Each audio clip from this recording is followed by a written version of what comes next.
우리 이사야서 53장 1절부터 12절 말씀 한 목소리로 하나님의 말씀 같이 받겠습니다. 우리가 전한 것을 누가 믿었느냐? 여호와의 팔이 누구에게 나타났느냐? 그는 주 앞에서 자라나기를 연한 순 같고 마른 땅에서 나온 뿌리 같아서 고운 모양도 없고 풍채도 없은즉 우리가 보기에 흠모할 만한 아름다운 것이 없도다. 그는 멸시를 받아 사람에게 버림받았으며 간고를 많이 겪었으며 질고를 아는 자라.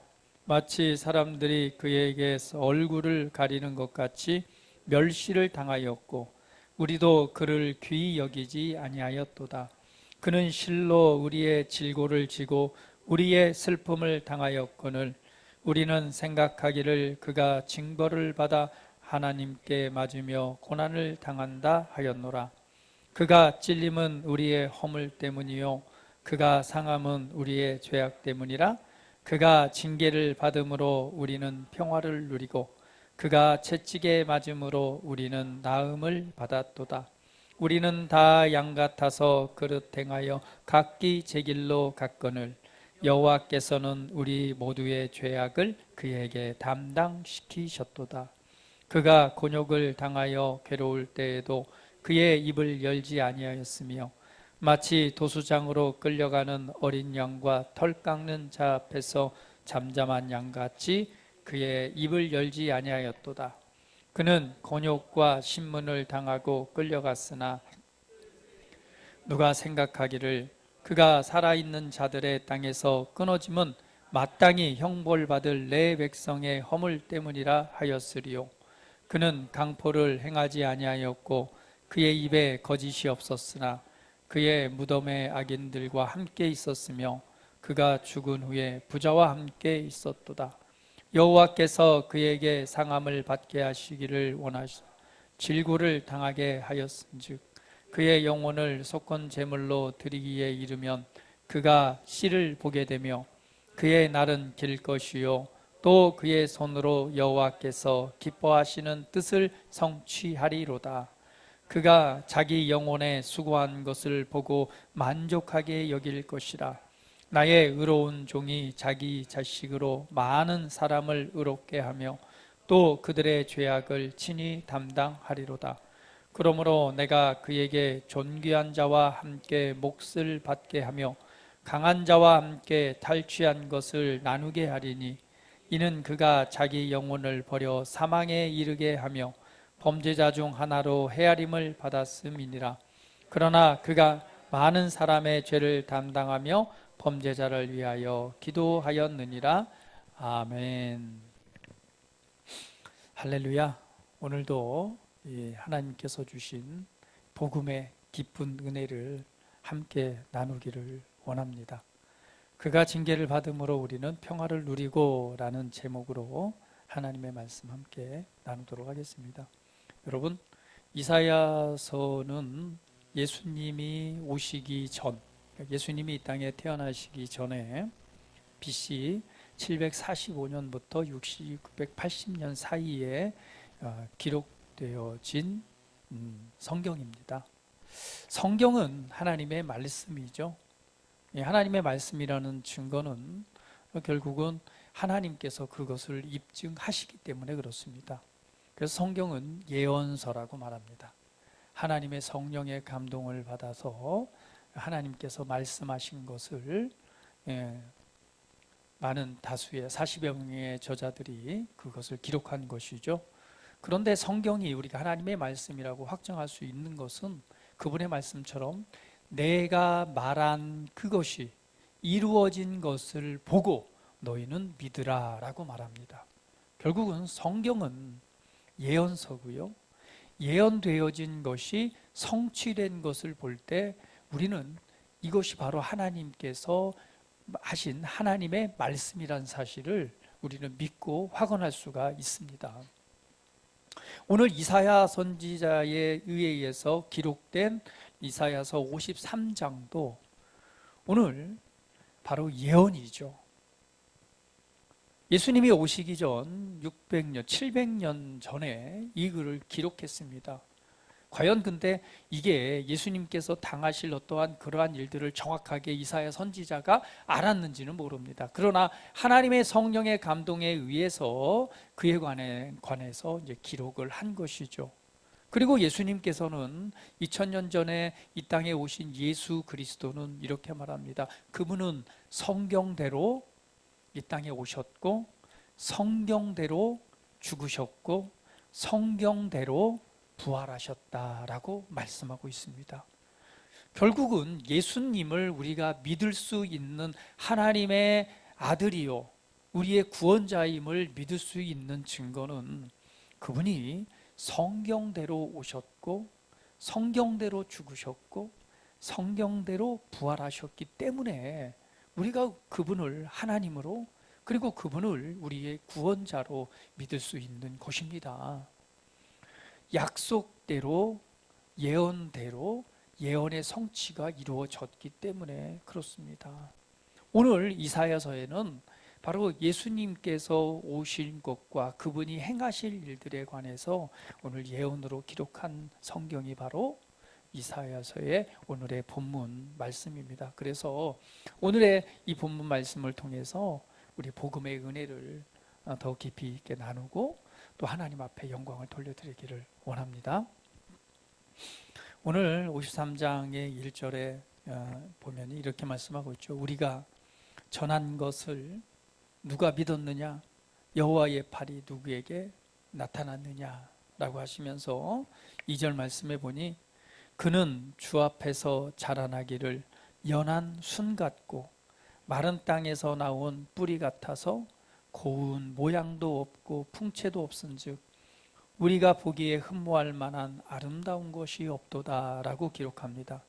여기서 보니까 주 앞에서 자라나기를 연한 순과 같다라고 말합니다. 연한 순이라고 하는 것은요 새싹을 의미합니다. 여러분 싹을 보면은 그게 어떤 식물인지 알 수 있나요? 사실은 새싹 때는 잘 모르죠. 뭐 겨자씨 한 알이 심겨져서 싹이 나왔을 때 그것이 큰 나무가 될 것이라고는 우리가 알 수가 없습니다. 왜? 아직 형태를 갖추지 않았기 때문에 그렇습니다. 그런데 오늘 예수님에 관해서 비유로 말하기를 자라나기를 연한 순과 같다라고 말하는 거예요. 그러니까 아직 형태를 갖추지 않은 뭔가 아름답고 멋지고 이런 모습이 아닌 상태를 이제 말씀하고 있는 거죠. 그러면서 말하기를 마른 땅에서 나온 뿌리와도 같다라고 말합니다. 여러분 뿌리 하면 어때요? 뿌리를 생각할 때 저는 그런 생각이 들더라고요. 저희 시골에서는 어렸을 때 인삼 재배를 했어요. 아무래도 뿌리 식물 하면은 인삼이 최고 아니겠습니까? 그죠? 그게 아니다. 더덕이다 라고 이렇게 말씀하시는 분도 계신데 저쪽은 도라지가 더 그래도 인삼 아니겠어요? 좀 더 젊은 산삼이 될 수도 있겠고요. 그런데 인삼 재배를 하게 되면은요 한 4년에서 5년 정도를 키웁니다. 그러면은 이 조그만 씨를 뿌렸다가 그거를 이제 한번 파종을 하거든요. 그러면은 1년 정도 되면 이제 씨를 심어요. 그러면 손가락만한 것을 심게 되는데 한 3년, 4년 정도 되면은요, 그냥 굉장히 그냥 예쁘게 정말 멋있게 자랍니다. 왜 인삼인가? 사람 형태를 닮아서 인삼이잖아요. 뽑아보면 정말 사람 같은 거, 사람이 막 다리를 꼬고 있는 것 같은 굉장히 예쁜 모습들이 되게 많아요. 그리고 굵고 크고 이렇게 자라는데 그렇게 자라기 위해서는요. 정말 얼마나 그 영양분을 많이 먹는지 그렇게 크게 자라게 하기 위해서 거름도 많이 하고 굉장히 관리를 많이 해줘야 됩니다. 그렇게 하면 이렇게 신실하게 자라요. 그런데 여러분 반대로 마른 땅에서 자란 뿌리는 어떨까요? 척박합니다. 그렇다 보니까 어때요? 그냥 정말 멋진 이런 뭐 인삼처럼 막 아주 그런 것보다는 마른 땅에서 자라다 보니까 제대로 발육하지 못하고 자라나지 못하니까 어때요? 별 볼 일 없다. 그죠? 별 볼 일 없다라는 표현이에요. 볼 것 없다. 누가 그거 보고 뭐 상품 가치가 있겠어요? 그냥 저기 하겠죠. 그래서 마른 땅에서 나온 뿌리 같다는 얘기는 별 볼 일 없다. 그러면서 말하기를 고운 모양도 없고 풍채도 없은즉, 그러니까 고운 모양, 그러니까 형태를 갖춘 어떤 모습, 그리고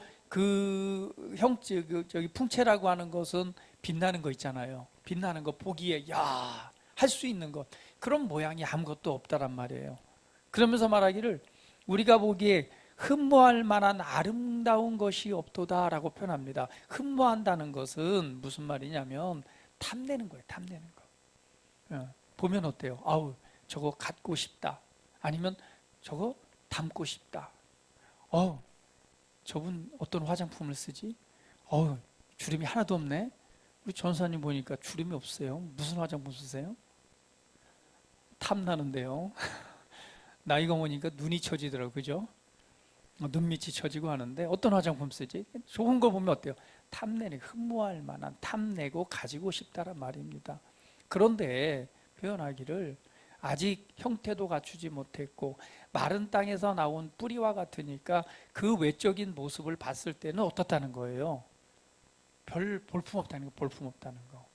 볼품 없다라는 것을 표현하고 있습니다. 그래서 흠모할 만한 어떤 아름다운 것, 보기 좋은 것이 하나도 없다라고 표현을 하고 있습니다. 우리가 참 그 예수님의 지금 사실 이게 예수님 메시아에 대한 예언장이잖아요. 그러면 예수님 하면 정말 너무나 우리가 존경하고 존중하고 사랑하는 분인데 성경은 그에 관해서 지금 표현하기를 정말 형편없는 모습에 관해서 말씀을 하고 있습니다. 여러분, 우리가 좀 성경에서 참 이렇게 보면서 하는 거는 요즘에 너무나 그 외모 지상주의가 많이 팽배하잖아요. 그래서 겉모습을 항상 아름답게 꾸미려고 많이 노력들을 합니다.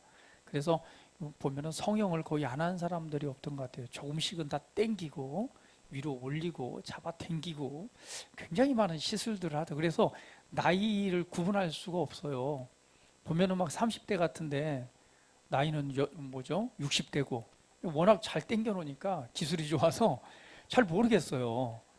그리고 뭐 이 도구도 좋은 게 많이 나와서 도대체 가늠이 안 갑니다. 근데 외모에 많은 신경을 쓰는데 사실은 하나님께서는 우리의 외모보다는 사실은 우리의 속사람에 대해서 관심이 더 많으십니다.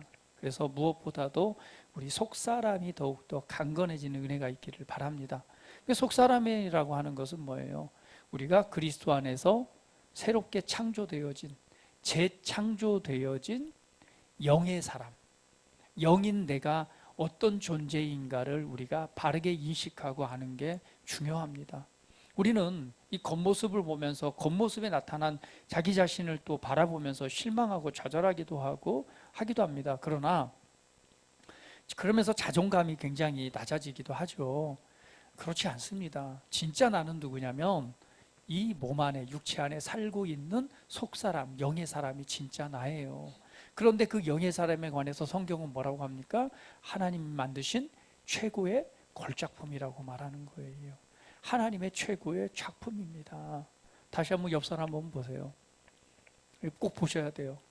자, 눈을 한번 감았다 뜨시면서 육신의 눈으로 보시면 안 되고 어떻게 해요? 그 사람에 있는 그 속사람, 영의 사람을 한번 보시기 바랍니다. 하나님께서 최고의 걸작품으로 만든 하나님의 무지막지한 사랑을 받은 이 존귀함과 그 영광을 덧입은 그 속사람을 한번 바라보세요. 한번 보십시오. 우리 고백합니다. 당신 아름답습니다. 예. 그리고 또 고백합니다. 하나님의 영광이 당신 안에 빛나고 있습니다. 할렐루야. 예, 이 속사람을 바라보셔야 됩니다. 겉사람을 보고 판단하셔는 안 돼요. 하나님께서도 말씀하기를 우리 나는 겉사람을 보지 않는다. 나는 사람의 마음의 중심을 본다는 것은 그 사람의 속사람을 본다는 거예요. 그래서 우리는 그리스도 안에서 새롭게 창조되어진 하나님의 최고의 걸작품으로 창조되어진 진짜 내가 누구인가를 거울을 볼 때마다 바라보셔야 됩니다.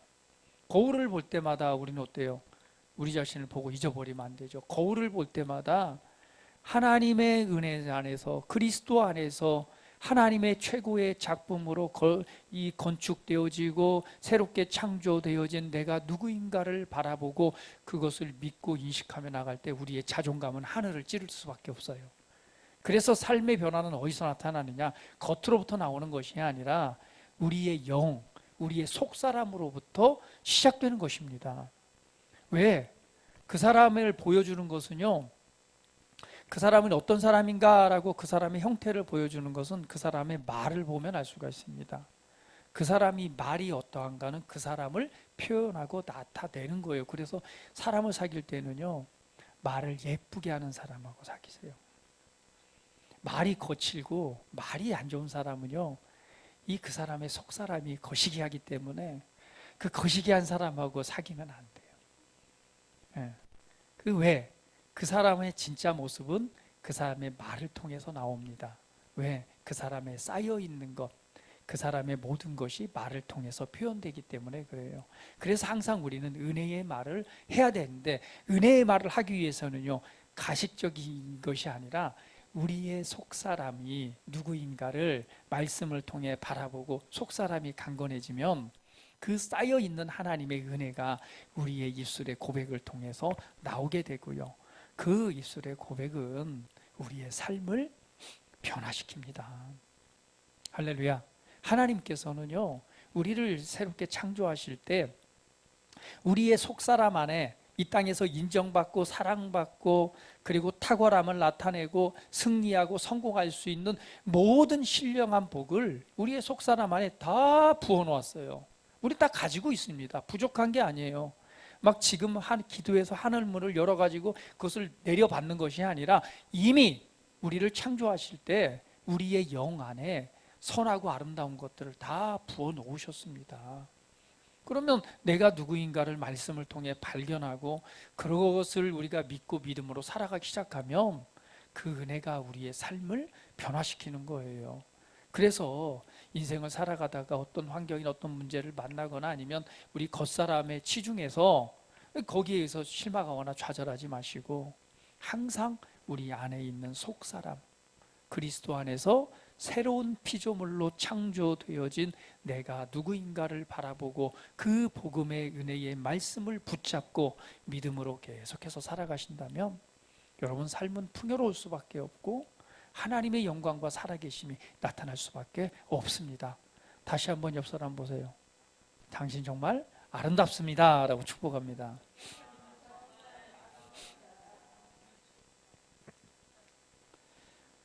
오늘 예수님의 이 모습이 흠모할 만한 아름다운 것이 없었대요. 그러면서 3절에 말하기를 그는 멸시를 받아 사람에게 버림받았으며 간고를 많이 겪었으며 질고를 아는 자라. 마치 사람들이 그에게서 얼굴을 가리는 것 같이 멸시를 당하였고 우리도 그를 귀히 여기지 아니하였도다. 멸시를 업신여김을 당하셨대요. 그리고 사람들로부터 버림을 받았습니다. 간고라고 하는 것은 고통입니다. 아프고 고통스럽다. 여러분 고통 느껴보셨어요? 참 고통은 육체적으로 느끼는 건 가시 한 방만 찔려도 엄청 아프잖아요. 제가 어제 뭘 하다가 잘 기억이 안 나요. 근데 이 손톱이 이렇게 벌어졌는데 엄청 아프더라고요. 너무 아파가 쓰라리고 아프고 근데 이게 언제 벌어졌는지 기억이 안 나는 거예요. 뭔가를 내가 뜯었는지 뭘 부딪혔는지 기억은 안 나는데 너무너무 아픈 거예요. 그냥 어제 밤에 잠잘 때까지 신경이 되게 많이 쓰는 거예요. 너무 아파. 이 손톱 밑에가 이렇게 벌어졌잖아요. 근데 기억이 안 나요. 뭐 때문에 그랬는지. 내가 잠자면서도 곰곰이 생각을 했는데도 기억이 안 나요. 되게 궁금하더라고요. 왜 아프지? 언제 이게 벌어졌지? 내가 뭘 잡아 뜯다가 이게 벌어졌나? 기억은 안 나더라고요. 그러나 고통은 기억나더라고요. 아파요. 손톱 밑에 가시가 하나 박혀도 아픕니다. 그런데 오늘 예수님께서는 성경대로 보니까 그는 고통을 많이 겪었대요. 그 고통이라고 하는 것은 육체적인 고통을 넘어서 정신적인, 영적인 모든 고통을 의미합니다. 그리고 말하기를 질고를 아는 자라라고만. 질고라고 하는 단어는요 병입니다. 질병. 그러니까 예수님께서는요, 업신여김을 당했고 버려졌습니다. 그리고 그 가운데서 모든 고통을 당하셨는데 그분은 무엇을 아는 자라? 질병, 병을 알고 있는 사람. 병이 무엇인지를 이해하고 안다는 거예요. 여러분, 참 몸이 아픈 것만큼 힘든 것은 없습니다. 보면은 어떤 분들은 정말 종합병원이신 분도 계시고, 아마 여기도 한번 돌아보면은 뭐 약 하나씩은 안 먹고 계신 분들이 저기 거의 없을 거예요. 그죠? 뭐 당뇨약을 먹든지 아니면 흔한 혈압약을 먹든지 아니면은 어디가 아프고 해서 진통제를 먹든지 뭐 기타 치료제를 먹든지. 나이가 들어갈수록 보니까 약봉지만 늘어나더라. 그래서 어르신들 보니까 약이 한 봉지예요. 아프니까 먹어요. 먹으니까는 다시 변비가 와요. 변비가 오니까는 다시 변비를 해소할 수 있는 약을 먹어요. 약을 먹으니까 다시 너무 나와요. 너무 나오니까 다시 변비약을 먹어요. 약을 달고 살아요. 약을 한 봉지씩 점점 약만 늘어납니다. 참 이 질병이라고 하는 것은 우리 삶을 정말 풍요롭지 못하게 하는, 정말 우리 삶을 도적질하고 무너지게 만드는 가장 큰 그 원인 중에 하나가 질병의 문제입니다. 어느 누구 한 사람 뭐 질병의 문제를 겪지 않은 사람 없고, 그리고 많은 사람들이 죽음을 맞이할 때도 이 질병으로 인해서 죽음을 맞이합니다. 근데 예수님께서는 이 질고와 질병에 관해서 알고 있다는 것이죠. 왜 주님께서는 여기에서 이 질병이라고 하는 것을 이렇게 했을까? 예수님께서 우리 인생에 있어서 정말 수많은 문제들이 있지만 우리 인생에 있어서 가장 큰 문제 중에 하나가 질병 문제라는 거예요. 질병 문제가 가장 큰 문제 중에 한 문제입니다. 그래서 그분은 질병을 알고 이해하고 있고, 또 말하기를 마치 사람들이 그에게서 얼굴을 가리는 것 같이 멸시, 업신여김을 당했고 우리 또한 그를 귀하게 여기지 아니하였다라고 말씀하고 있습니다. 그러면서 말씀하기를 4절 말씀에 이렇게 말씀합니다. 그는 실로 우리의 질고를 지고, 이게 뭐니 질고가 뭐라고 그랬어요? 이 단어가? 예, 맞아요. 성경 원어는 질병입니다. 병입니다. 그는 실로 우리의 무엇을 지고? 질병, 병을 짊어지고 우리의 슬픔을 당하였거늘, 이 슬픔이라고 하는 단어의 원어는 고통입니다. 그는 우리의 질병을 지고 우리의 무엇을 당했다? 고통을 당하셨다는 거예요. 여러분 보세요. 이 병 하나만 있어도 얼마나 아파요. 그렇죠? 이 질병의 고통만큼 큰 게 없는데 예수님께서는 그 질병을 짊어지고 그 질병 때문에 뭐 했다는 거예요? 고통을 당하셨다는 거예요. 놀라운 말씀이지 않습니까? 예수님께서 이 땅에 오셔서 우리의 질병을 알고 있고, 그렇기 때문에 우리의 질병으로 인해서 그 질병을 대신 짊어졌어요. 대신 짊어졌기 때문에 그 고통을 누가 당했다는 거예요? 예수님이 직접 당했다는 거예요. 그러면서 말하기를 우리의 고통을 당하셨거늘 우리는 생각하기를 그가 징벌을 받아 하나님께 맞으며 고난을 당한다 하였도다. 근데 사람들은 말하기를 뭐예요? 하나님께 징계를 받아서 고난을 받고 하나님께 징계를 받아서 저렇게 버림받은 거야 라고 사람들은 말했다는 거예요.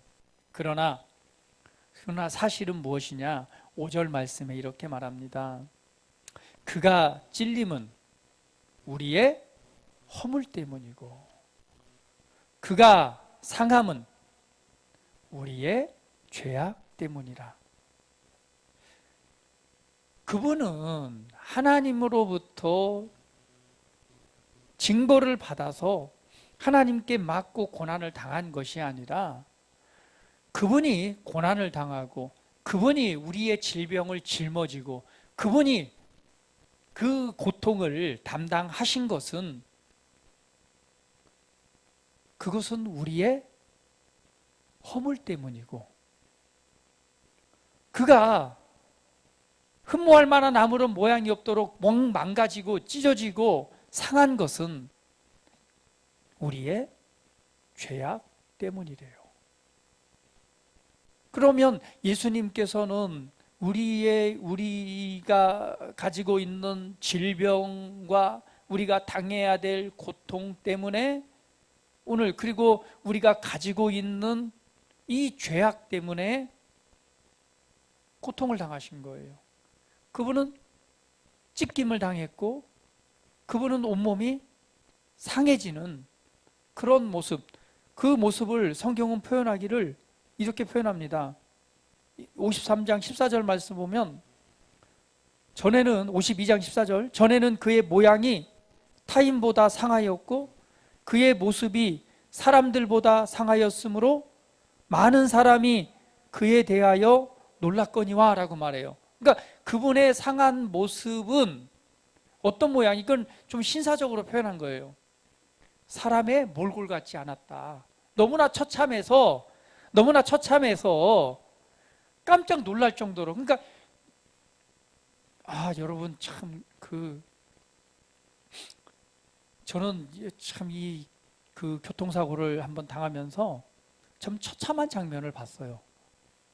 내 바로 옆에서 그냥 이 두개골이 그냥 완전히 박살이 나서 죽어 있는 버스가 이렇게 사고가 나면서 그걸 봤어요. 얼마나 처참한지 볼 수가 없어요.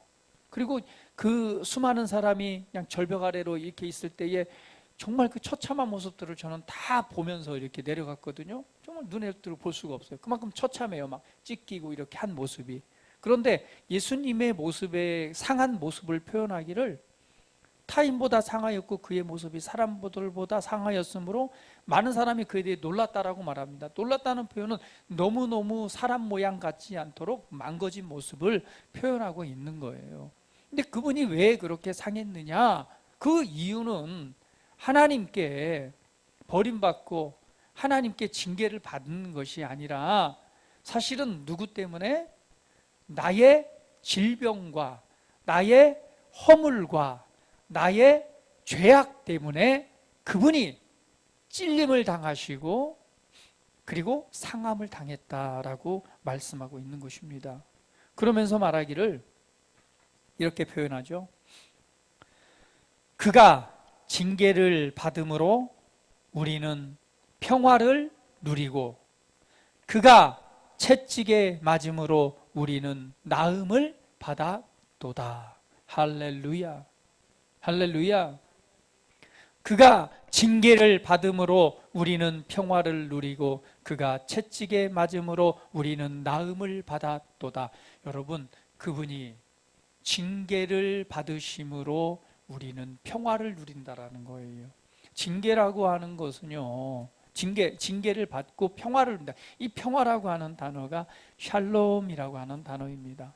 이 평화라고 하는 것은 그냥 뭐죠? 이렇게 그냥 평안한 상태, 이걸만 의미하는 게 아니에요. 이 샬롬이라고 하는 단어의 좀 더 깊은 의미는요, 모든 치열했던 전쟁이 완전하게 끝이 나고 평화가 됐는데 잘 되고 번성하고 형통하고 행복하고 즐겁고 최고의 만족이 있는 상태가 바로 이 샬롬, 평화의 상태입니다. 요즘에 우크라이나하고 러시아 전쟁, 여러분 참 그 현대 도시가 그렇게 망가지는 모습을 보니까 어떠세요? 우리처럼 이 아파트가 있고 도리가 있고 굉장한 도시잖아요. 이 도시가 완전히 폐해가 됐어요. 그리고 그냥 다들 막 흩어지고, 정말 여러분 상상해 보세요. 물이 안 나오고 수도가 끊기고 전기가 끊긴 상태에서 여러분 생활한다고 생각해 보세요. 참 냉장고가 다 전기가 죽으니 음식은 어떻겠어요? 다 썩어 자빠지죠. 추움과 겨울에 이 냉난방이 안 되면 어떻겠어요? 살 수가 없습니다. 여러분이 살고 있는 집에서 정말 일주일 동안이라도 물 끊기면 살 수 있을 것 같으세요? 변기에 그냥 첫 번째는 씻지 못해서 못 살 거예요. 두 번째는 변기마다 차고 넘쳐서요, 살 수가 없어요. 냄새고. 이게 정상적인 삶을 살지 못하니 얼마나 불안하고 또 이 죽음 언제든지 죽을 수 있는 그런 상황이 두려움과 얼마나 힘든 상황이겠어요. 그런데 그 모든 것이 끝나고 가장 평안한데 더 넘어서서 이제 번영하고 잘 되고 건강한 이 최고의 행복의 상태를 샬롬이라고 말하는 거예요. 그러니까 예수님께서 뭐 하심으로? 그분이 대신 징계를 받으심으로, 심판과 저주를 받으심으로 우리는 뭘 누리고? 평화, 샬롬의 은혜를 누리고. 그리고 또 말씀하잖아요. 그분은 무엇을 짊어지셨다고요? 질병을 짊어졌다고 그랬잖아요. 그런데 말씀하기를 그는 채찍에 맞음으로 우리가 뭐 했고? 나음을 받았도다 라고 말씀하는 거예요. 그분은 우리의 고통과 질병을 짊어지셨습니다. 그런데 그분이 왜 채찍에 맞아야 됐느냐? 징계를 받으면 그냥 징계로 끝내야 되는데 그분이 채찍에 맞으셨단 말이에요. 왜 채찍에 맞았느냐? 그것은 우리의 질병을 짊어졌기 때문에. 그래서 그가 채찍에 맞음으로 말미암아 우리가 뭐 했다고요? 치유되었다라고 선포하는 거예요. 할렐루야. 할렐루야. 얼마나 감사합니까? 얼마나 기쁜 소식입니까? 예수님께서 오셔서 대신 징계를 받음으로 우리가 평화 샬롬의 은혜를 누리고 그분이 채찍에 맞음으로 우리가 나음을 받았도다. 오늘 2000년 전에 이 땅에 오셔서 이 예언대로 2000년 전에 이 땅에 오셔서 이 일을 행하신 우리 주 예수 그리스도의 큰 은혜를 여러분 믿음으로 붙잡으시기를 축복합니다. 그래서 말씀하세요. 질병이 있다면 이 질병을 예수님께서 이 질병을 짊어지셨다. 그리고 예수님께서 채찍에 맞으셨다. 그러므로 나는 이제 이 질병으로 고통받아야 될 이유가 없어. 이미 예수님께서 감당하셨고 이미 예수님이 채찍에 맞음으로 나음을 주셨어. 라는 믿음을 가지시고 오늘 그 믿음을 붙잡으시기를 축복합니다. 그럴 때에 여러분 안에 있는 어떠한 질병도 오늘 치유하시는 은혜가 실제가 되어 나타나기를 예수님의 이름으로 축복합니다. 할렐루야. 채찍에 맞음으로 우리가 나음을 받았도다. 6절에 보니까 우리는 다 양 같아서 그릇 행하여 각기 제 길로 갔거늘 여호와께서는 우리 모두의 죄악을 그에게 담당시키셨도다. 우리는 양 같다고 말합니다. 무엇이 올바른 길인지 모르는 거죠. 그렇기 때문에 그냥 길을 잃어 방황을 하고 자기가 원하는 길로 갔다라고 말합니다. 그런데 하나님께서는 우리 모두의 죄악을 그에게 담당시키셨습니다. 이것이 오늘 예수님께서 이 땅에 오셔서 2000년 전에 오셔서 십자가에서 고난을 받고 십자가에서 죽으셔야 했던 이유입니다. 그래서 이 예언대로 예수님께서는 이 땅에 오셔서 말합니다. 나는 잡힐 것이고 그리고 고난을 받을 것이다. 그리고 죽을 것이다. 그리고 3일 만에 다시금 살아날 것이다 라고 제자들에게 가르치고 또 말씀하기를 나는 섬김을 받기 위해 온 것이 아니라 나는 섬기기 위해서 왔고 많은 사람들을 살리기 위해 내 목숨을 내가 주기 위해서 왔다라고 말씀하신 거예요. 왜? 그분은 성경대로 오셔서 우리의 질고와 죄악과 허물을 대신하여 고난을 받고 죽으셔야 했기 때문에 그렇습니다. 그분은 그 일을 위해서 이 땅에 오신 거예요. 그래서 2000년 전에 오신 예수 그리스도가 진짜 하나님께서 보내신 구원자요. 그리고 그분이 진짜 하나님의 아들이신 것입니다. 우리가 믿고 우리의 주로 영접하고 우리가 신뢰할 분이 바로 이 약속대로 오신 예수 그리스도이신 것입니다. 여러분, 한 사람의 인생이 죽기 위해서 태어난 사람은 없을 거예요. 그러나 예수님의 인생의 목적은 분명했습니다. 이 약속대로 우리의 질병을 짊어지고 우리의 죄악을 짊어지고 우리의 허물을 우리의 고통을 대신 짊어지고 오늘 죽으시기 위해서 이 땅에 오셨고 그것을 제자들에게 가르치시고 그리고 그 일을 행한 것을 가르치시면서 오늘 많은 사람들이 이 일을 믿고 구원을 얻게 하리라라고 주님께서는 말씀하셨던 것입니다. 그래서 성경이 기록된 이유는 모든 사람이 예수를 믿어 바로 영원한 생명에 생명을 얻게 하기 위함이라고 말씀하시는 것입니다. 오늘 예수님께서 이렇게 이루신 일들을 우리 한 번 더 깊이 있게 묵상해보면서 복음의 은혜를 누리시기를 축복합니다. 우리 한번 영상 같이 한번 볼 건데요. 참 패션 오브 크라이스트 여러분 잘 아시죠? 멜 깁슨이 참 만든 영화인데 예수님의 순환에 관해서 만드는데 너무너무 잘 표현했어요. 근데 멜 깁슨이 그런 간증을 합니다. 성경대로 너무나 그런 모습이 잔혹해서 성경대로 완전하게 표현할 수 없었지만 그래도 최대한 성경에 가깝게 표현을 했죠. 그리고 아마 내년도 되면은 예수님의 부활에 관한 부활의 영광에 관해서 아마 개봉을 또 할 겁니다. 정말 믿음으로 만들었고 한 영화이기도 하죠. 그래서 우리가 이것을 이렇게 글로서는 상상할 수 있겠지만 또한 그것을 시각적으로 표현해 놓은 2000년 전에 예수님께서 어떠한 모습이셨을까 한번 모습을 한번 여러분 이 말씀을 한번 상고해 보시면서 그분이 왜 채찍에 맞으셨고 우리의 질병과 질고와 죄악 때문에 고난당하신 그 예수님의 고난을 한번 영상을 통해서 보면서 또 말씀 나누도록 하겠습니다.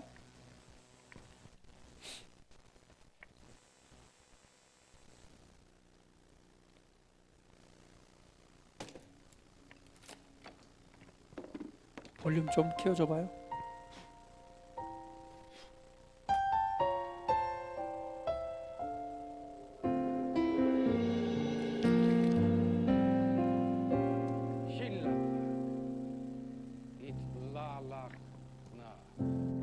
예수 흠도 죄도 없는 당신이 깊이 감춰둔 내 죄로 인하여 하나님의 어린 양 속죄의 제물 되어 저주받은 나무에 달리셨네.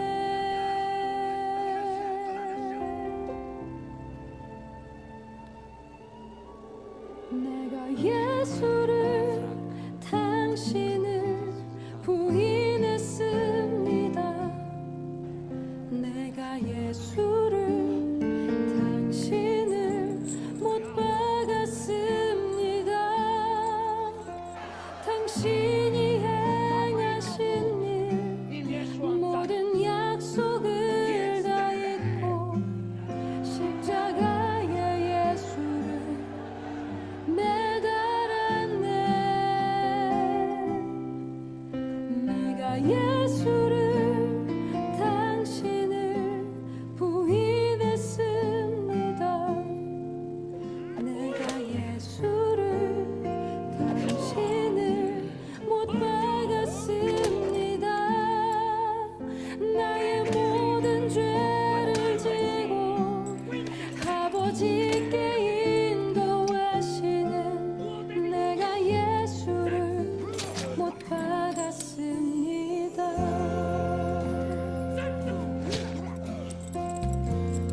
고백합니다. 예수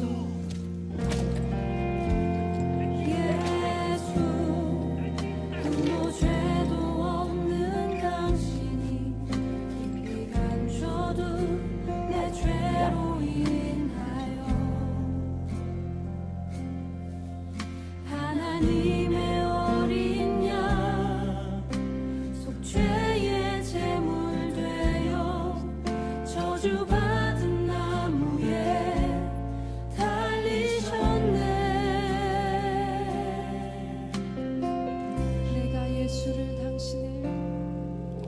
내가 예수를 당신을 부인했습니다. 내가 예수를 당신을 못 박았습니다. 당신이 행하신 일 모든 약속을 다 잊고 십자가에 예수를 매달았네. 내가 예수를 당신을 부인했습니다. 내가 예수를 당신을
성경에 나와 있는 또 2000년 전에 오셔서 우리를 위해 이렇게 질고를 지시고 채찍에 맞으시고 그리고 이 고난을 당하신 것은 다른 이유가 아닙니다. 그것은 그분 자신의 죄악 때문에 아니면 그분 자신의 잘못 때문에 일을 행하신 것이 아니시죠. 그것은 저와 여러분에게 있는 질병과 그리고 허물과 죄악 때문에 대신 고통과 고난을 받으셨습니다. 오늘 성경 말씀을 7절의 말씀에 보면 그가 곤욕을 당하여 괴로울 때도 그의 입을 열지 아니하였으며 마치 도살장으로 끌려가는 어린 양과 털 깎는 자 앞에서 잠잠한 양같이 그의 입을 열지 아니하였도다. 그분은 하나님이십니다. 그러면서 동시에 우리의 죄를 담당하기 위해서 완전한 인간이 되셨습니다. 사람으로서 느낄 수 있는 배신, 배반감, 감정, 육체적인 고통을 그대로 다 감당을 하셨습니다. 그런데 하나님이시기 때문에 그분은 12 천사를 동원해서 모든 상황을 바꿀 수도 있는 그런 능력이 있으신 분이었습니다. 수많은 사람을 고치시고 수많은 사람들에게 사랑을 베풀고 행하실 때에 기적을 행하실 때에 수많은 군중들이 따랐고 그를 환영했습니다. 그러나 그는 곧 버림을 받았습니다. 멸시를 당했고 업신여김을 당했고 침뱉음을 당했고 채찍에 맞으셨고 그 고난을 당하셨습니다. 성경에 예언되어진 그 모습 그대로. 그런 상황 속에서도 도살장에 끌려가는 양처럼 아무 잠잠하고 그 입을 열지 아니하였다라고 기록했습니다. 8절에 보면 그는 곤욕과 신문을 당하고 끌려갔으나 그 세대 중에 누가 생각하기를 그가 살아있는 자들의 땅에서 끊어지면 마땅히 형벌받을 내 백성의 헐물 때문이라 하였으리요. 그러나 그가 강포를 행하지 아니하였고, 강포를 행하지 않았다는 것은 그거에 대해서 화를 내거나 반응하지 않았다는 것이죠. 그의 입에 거짓이 없었으나 그의 무덤이 악인들과 함께 있었으며 그가 죽은 후에 부자와 함께 있었도다 라고 말합니다. 10절에 보니까 하나님께서는 그에게 상함을 받게 하시기를 원하사 질고를 당하게 하셨은즉, 하나님 아버지는 우리를 사랑하십니다. 할렐루야. 그렇기 때문에 그에게 상함 받게 하기를 원하셨고 질고를 당하게 하셨어요. 하나님은 저와 여러분을 사랑하시기 때문에 독생하신 아들을 세상에 보내신 것입니다. 뭐하게 하기 위해서? 여기 말씀 그대로 상함 받기를 원하셨고 질고를 당하게 하셨어요. 그의 영혼을 속건 제물로 드리기에 이르면 그가 그 씨를 보게 되며 그의 날은 길 것이요 라고 말합니다. 여기에 보니까 하나님께서 그걸 원하셨던 것은 무엇 때문에? 그 씨를 보기 위해서요. 그 씨가 무엇입니까? 그 씨가 저와 여러분 아닙니까? 예수님께서 그 고통과 고난을 다 참으신 것은, 참을 수 있었던 것은 무엇을 바라봤기 때문에요? 이 속건 제물이, 내가 내 몸을 희생 제물로 드림을 통해서 무엇이? 그 씨를 받기 때문에 그래요. 그 씨가 바로 저와 여러분입니다. 그분이 징계를 받음으로 우리는 평화를 누리고 그분이 채찍에 맞음으로 우리는 나음을 받았도다. 왜 그분이 징계를 받고 왜 채찍에 맞으셔야 되는가? 나는 그 영화를 만들 때 참 잘 만들었다고 생각하는 부분이, 이 채찍 맞는 장면을 보게 되면은요, 처음에는 가죽 채찍으로 이렇게 때립니다. 예수님이 맞고는 쓰러지세요. 쓰러졌는데 그것도 감당 못하는데 다시 일어서요. 다시 일어서서 다시 이렇게 딱 자세를 갖춥니다. 그때니 이제 채찍을 바꿔요. 이제 갈고리가 달린 채찍으로. 그리고 이 로마 병사가 그 갈고리가 달린 채찍으로 다시 이제 때리기 시작하면 그때 이제 살점이 이제 막 다 떨어져 나가는, 찢어져 나가는 거예요. 그러니까 일반 가죽 채찍이 아니라 그렇게. 근데 왜 예수님은 그렇게 그 장면을 표현하기를, 왜 그렇게 그냥 거기서 쓰러지면 됐는데 왜 다시 몸을 일으켜서 이렇게 했을까? 거기에는 이 말씀처럼 그분이 채찍에 맞음으로, 그러니까 질병을 짊어지고, 질병은 뭐 채찍에 맞은 이유는 우리의 질병 때문이라고 말하잖아요. 질병을 알고 있고 병을 짊어지셨대요. 근데 그분이 질병 때문에 뭐 했다는 거예요? 채찍에 맞았다는 거예요. 그러니까 우리의 질병을 대신해서 그분은 맞으셔야 했기 때문에 다시금 몸을 일으키시면서 다시금 살이 찢기는 그 고통을 감당하신 거예요. 우리가 당해야 될 질병의 고통을 그분이 그 몸소 다 당하신 것입니다. 이것이 은혜입니다. 이것이 그분의 사랑입니다. 무엇을 받기 때문에? 그 씨를 바라봤기 때문에요.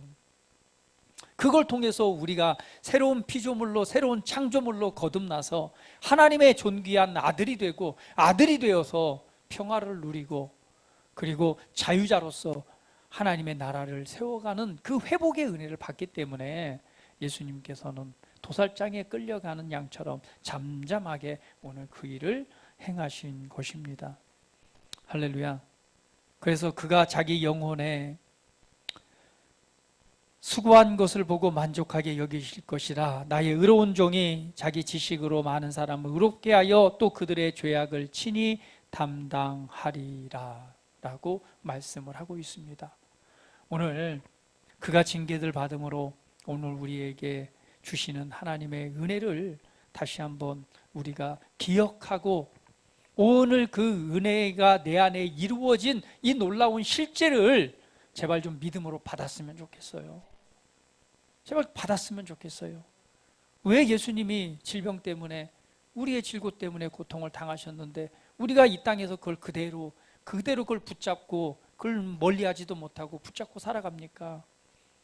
예수님께서 고통을 당하신 것은 우리로 하여금 이 땅에서 하나님의 아들들로 드러나고, 이 땅에서 우리가 구원받은 자의 삶, 더 나아가서는 수많은 질고와 질병과 어둠에 사로잡힌 자들을 끄집어내는 자가 되라고 오늘 그 일을 행하셨는데, 우리가 그 안에 사로잡혀서 묶인 채로 살아간다면 이거 이율배반적인 일 아닙니까? 감옥문이 해방 열린데 그 감옥 안에서 여전히 있다면 안 되겠죠. 그 문을 열려 있기 때문에 뭐 하면 돼요? 나와야죠.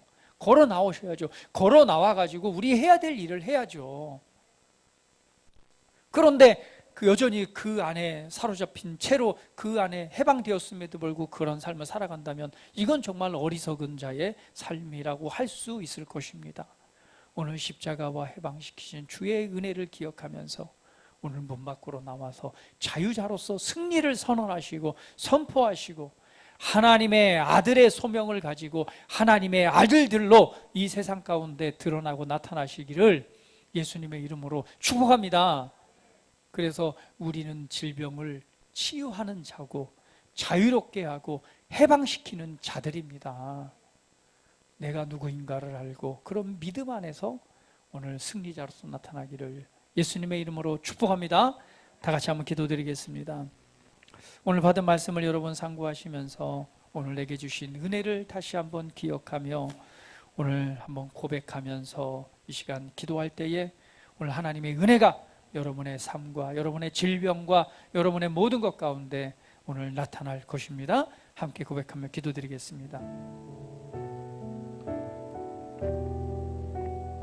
아버지 하나님 감사합니다. 오늘 우리에게 오셔서 복음이 되시고 우리의 구원과 생명이 되신 우리 예수님의 은혜를, 아버지 하나님의 놀라운 사랑을 다시 한번 돌아보면서 이 시간 그 은혜를 기억하고 믿음으로 붙잡는 시간 되기를 원합니다.